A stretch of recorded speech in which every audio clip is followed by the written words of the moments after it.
This is a Squiz podcast. We're your shortcut to being informed. Squiz Kids! It's your daily news fix. Fun, free, fresh.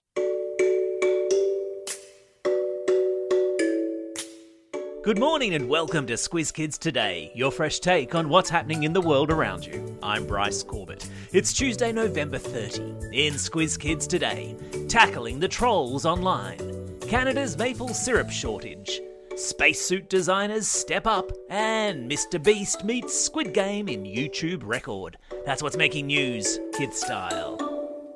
The lowdown. Online trolls have been put on notice with the introduction by the Australian government of laws that will hopefully stamp them out. What's an online troll? That's the name given to someone who uses the internet to bully other people, to say mean things about them. It's a big problem all over the world, and it's made worse by the fact that on social media and the internet it's really easy to say nasty things about someone without giving away your identity. Which is to say, people use fake names and fake email addresses to say nasty things about other people under the cover of what's called anonymity. After all, it's easy to be mean about someone if there's no chance anyone will know that it's you being mean about them. The new laws that the Australian government has proposed would force the big social media and internet companies to take greater responsibility for the comments that appear on their platforms. The government hopes the laws will force those companies to reveal the identity of cyberbullies, and once they're flushed out into the open, well, the hope is they'll be less inclined to be so mean. The laws will work on enforcing the principle anyone offering an opinion on the web should always remember: if you wouldn't say it to someone's face, don't say it online.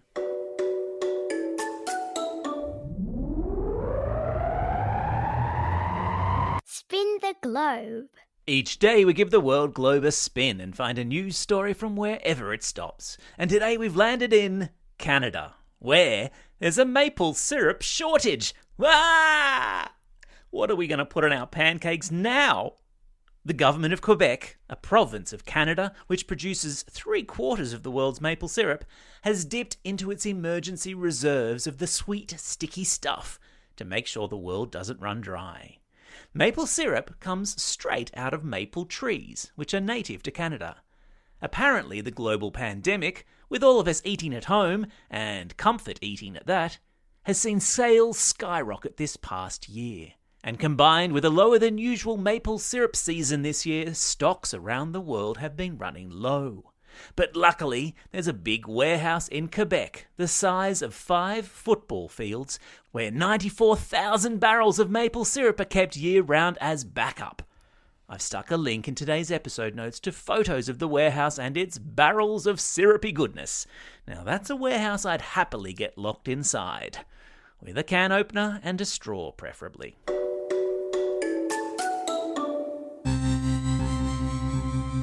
Spaced out.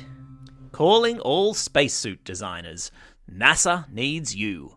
The American Space Agency has put a call out asking companies all over the world to help them come up with a spacesuit design that will take humans to the moon. What's wrong with the old spacesuits, I hear you ask?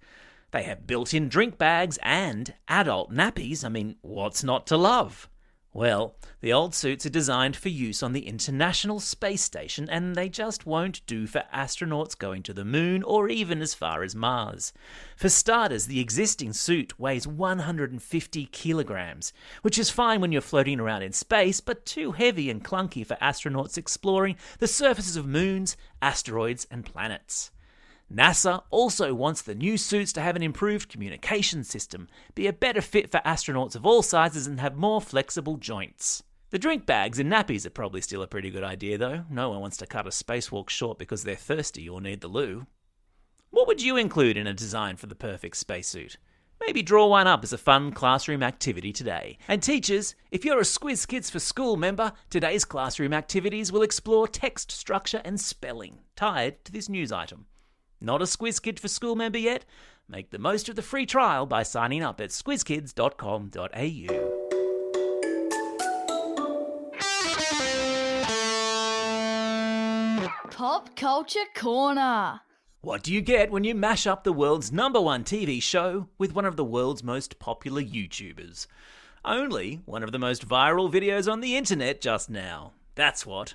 You've probably heard of YouTuber Mr. Beast, right?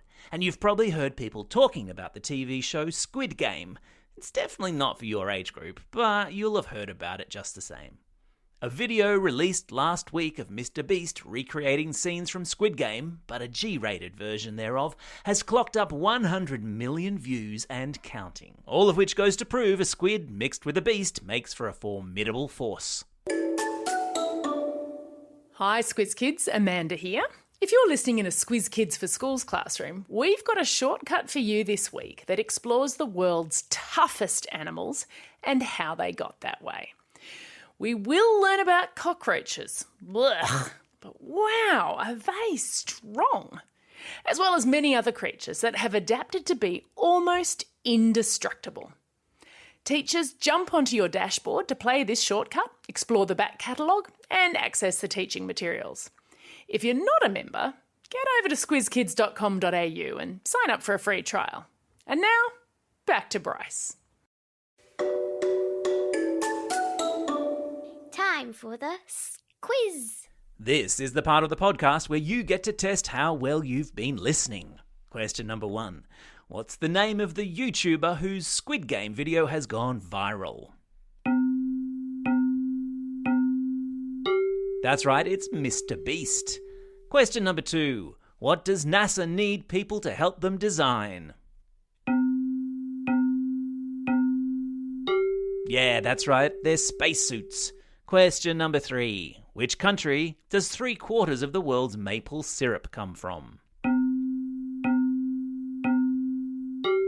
You got it, it's Canada.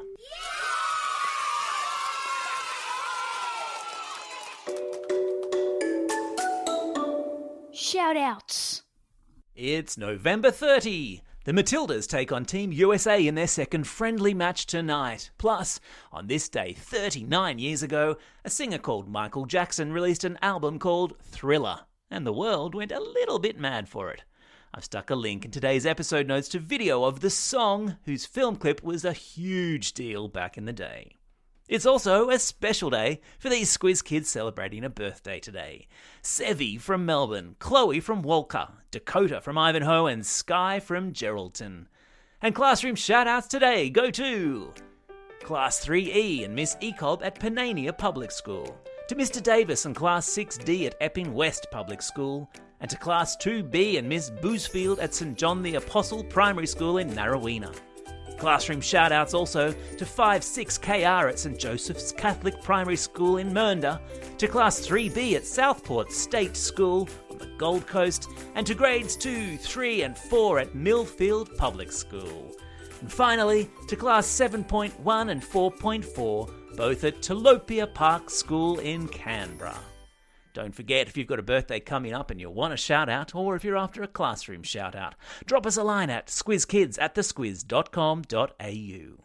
Well, that's all we have time for. Thanks for listening to Squiz Kids today. We'll be back again tomorrow. In the meantime, get out there and have a most excellent day.